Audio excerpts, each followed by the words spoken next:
Hello, everyone. My name is Luke Robinson, and I am a business advisor here at Collective, your all-in-one solution for your back office of one. And today we have something we like to call a Tax Tuesday. And a Tax Tuesday is essentially just an AMA opportunity to where prospective members of Collective and just other people interested in taxes can come and ask me any questions they'd like regarding taxes. So let's go ahead and get started.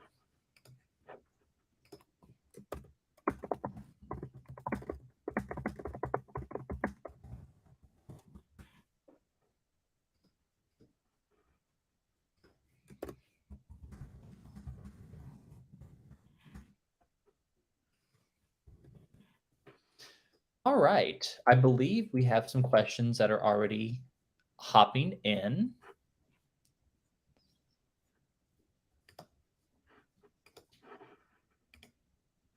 Okay, the first one is, what is an S corp? It's a fairly straightforward question, and essentially, a lot of people have misrepresentation about what an S corp actually is. An S corp is essentially, a lot of people think that it is a business structure, that it's a corporation, by itself, but that's not the case. An S corp is a tax election. That's what it is. It's not a business entity by itself. It is not a corporation. It's a way for a business to be taxed. So you either have to be either an LLC, which is a business entity that you form with your state, or you need to be an S corp, or I'm sorry, or you need to be a corporation, which is another business entity that you form with your state.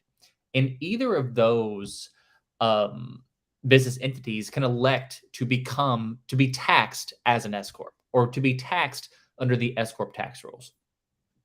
And really, an S corp does a few different things depending on what kind of business entity you are. Let's say that you're an LLC, just a limited liability company. It's something that you can form with your own state. You can do this on your own. If you're an LLC and you elect S corp tax status, it changes how much of the self-employment tax that you pay. So before you become an S corp, if you're an LLC, you pay the maximum amount in self-employment tax. And self-employment tax is a flat tax rate of 15.3%. Before you become an S corp, essentially all of your money is subject to the self-employment tax. So if you owe, or let's say that you make, $100,000 with an S corp, then how you'd come up with your self-employment tax is you take 100 grand times 15.3%. That's how you do it. But with an S corp, things change a little bit different. Things change a little bit. And what happens is you send in paperwork to the Internal Revenue Service. It's called Form 2553. And that's the form that makes your LLC into an S corp. It makes it taxed under the S corp tax rules.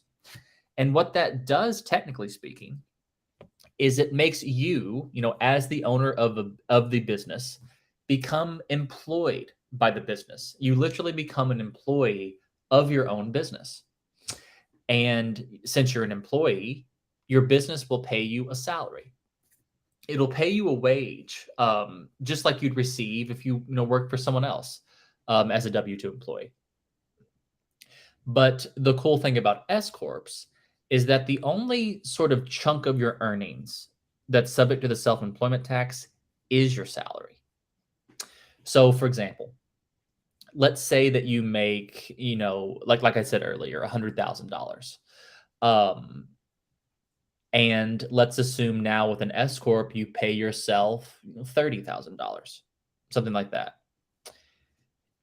Now with an S corp, that first 30, your W-2 income, that is still subject to the self-employment tax. You can kind of think of it as a payroll tax. The other, or just the rest of your money, your distributions, they're called, any other money outside of your salary, those are considered distributions. And in this case, it'd be around $70,000. And with an S corp, your distributions are not subject to the self-employment tax at all. So, in a situation like this, how you determine how much an S corp would save you is you take $70,000 and you'd multiply it by 15.3%. And that comes out to a tax savings of close to $11,000, $10,710. That's close to almost 10% of your entire net income. So, once someone reaches a certain threshold, then it can become extremely advantageous to become an S corp. And something else that happens, that's with an LLC. That's when you elect S corp tax status on an LLC. Let's say you're a corporation. What an S corp election does to a corporation is it turns it back into a pass-through entity. When you set up a corporation, which is typically called a C corp, that double taxation becomes involved. You literally are now doubly taxed, with both at the company level, the corporate level, the corporation pays an income tax, and then at the shareholder level, to where the corporation will make money. It'll pay an income tax at the government, at the business level, the corporate level, and then once it pays out salaries to its employees or pays out dividends as a return on investment to its shareholders, then that money is taxed at the individual level. So it kind of has a double layer of taxation. But when a corporation makes an S corp election, it turns it back into a pass-through entity. For tax purposes, it turns it back into a pass-through entity, and it gets rid of the corporate tax. So then, the only way that, members of the corporation are taxed is when that money hits their personal tax return. It's the money that's personally taxed to them.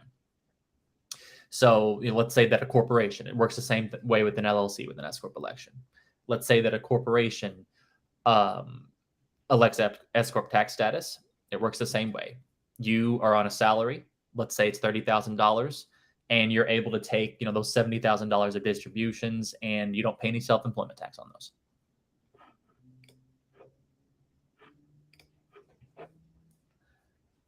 Okay, the next question is, how do I write off my rent? Well, it's pretty simple to write off your rent. Essentially, how you write off your rent is by taking the home office deduction. That's the method that you write off your rent with. And how you do that is, let's say that your rent is $1,200 a month, and let's say that the business area of your home is 200 square foot. And let's also assume that the total square foot, just to make it easier, the total square footage of the place that you're renting is 1,000 square foot. You take that 200 square foot and you divide it by the 1,000 square foot in total, and you'd come up with a percentage rate. In this case, it's 20%. And that means that you can write off 20% of personal expenses that are shared with business, like your rent, like your utilities, your cell phone bill, things of that nature. So like we mentioned earlier, let's assume that your rent is $1,200. You take that 20% and you'd multiply it by the $1,200. And what is that? That's $240. Yes, that's $240. That's just $1,200 times 20%, the business use of your home, and you get $240. And that is the amount of your rent that you can write off. And let's say that your cell phone bill is $100. You take 20% times $100, and that's $20 that you can write off. As a newly registered business, which tax forms do I have to file? Do I have to file, though I have not earned any income? That's an excellent question. And really, it depends on what kind of business you are. Let's say that you're a sole proprietorship, which means that you don't have an LLC or anything like that set up. You don't have a business entity set up, and you're doing all of your business and just business activity is done under your Social Security number. Let's say that you have an LLC set up. It's the same thing. How the taxes work with a sole proprietorship versus an LLC is the same thing. If you are either of those things, if you're a sole proprietorship or an LLC, and you haven't earned any income yet, there are no filing requirements. You don't have to file anywhere in terms of taxes. So when you have a sole proprietorship or an LLC, all that business information is done on a Schedule C, the form on your personal tax return. That's where all that business information is recorded. Um, but if you don't have any business, if you haven't made any money, even if you formed an LLC, if no money has been made by that LLC, you don't have to include that on your individual tax return. Even if you have a loss or anything like that, you don't have to include that. Now, if you have a loss, which means that you've had more business expenses, more expenses in general than business income, you now have a loss, and you're allowed to record that on your personal tax return, which can be written off from other sorts of income that are taxable. So let's say that you have like a W-2 salary along with a side business, and that side business has a loss. The loss that you have from your side business can be written off from your W-2 salary. So, in certain situations, it's advantageous to, include financial information on your personal tax return, even if you haven't made money, because you can write off further losses. But let's say that you're an S corp. Let's say that you've made an LLC, that you have an LLC and you've made an S corp election. You now have a business tax return that is that comes into existence when you make an S corp election. It's an S corp tax return. It's called an 1120S. That's the official name for it. And that's due by March 15th of every year. And that one has to be filed regardless of business activity. So, once you become an S corp, even if you didn't make any money in that year, you're still required to file that S corp tax return, that 1120S, and show the government that you haven't made any money. All your financial information will be reported on that S corp tax return. And that's required to be filed regardless if you make any money or not. And if you don't file it, unfortunately, they can penalize you.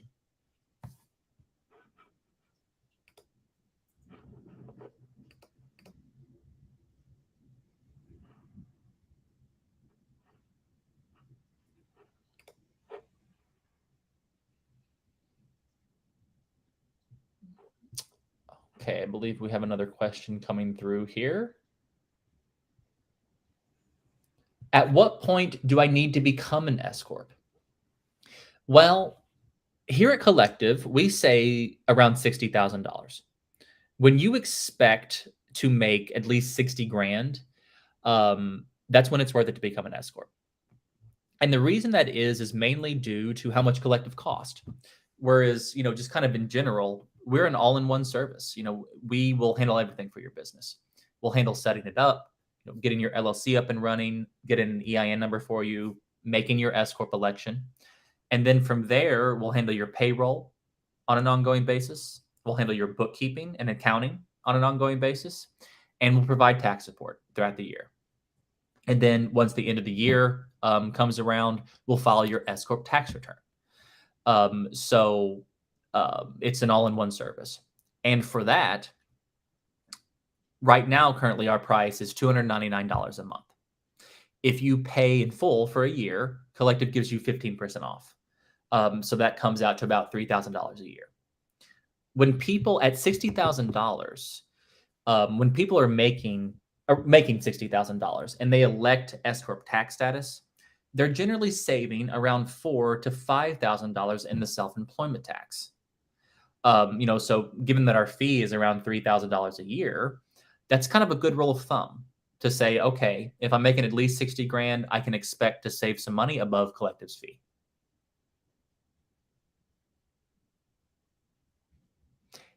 Great question. Yes, Ari, that's correct. So with an LLC, no need to file if no income, except if you would like to be taxed as an S corp. That is correct.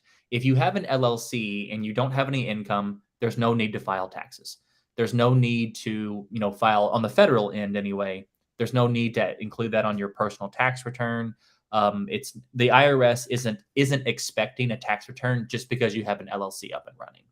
Now they're expecting a tax return if you've made money, if you've made some substantial business income, but they're not expecting one if you haven't. Now that's still, if you want to keep your LLC up and running, you still have to, provide annual reports to the state. That's one thing.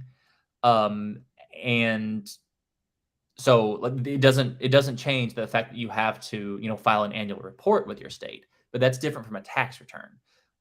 If you have an LLC, don't have any income, no tax return is required.